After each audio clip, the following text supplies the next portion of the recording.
¿Tienes un Ender 3 en este 2023? ¿Y estás cansado de que haga tanto ruido imprimiendo tus piezas?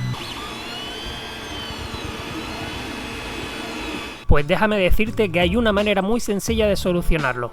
Acabo de subir en mi canal de YouTube una review sobre esta plaquita Plug and Play, que es muy simple de instalar.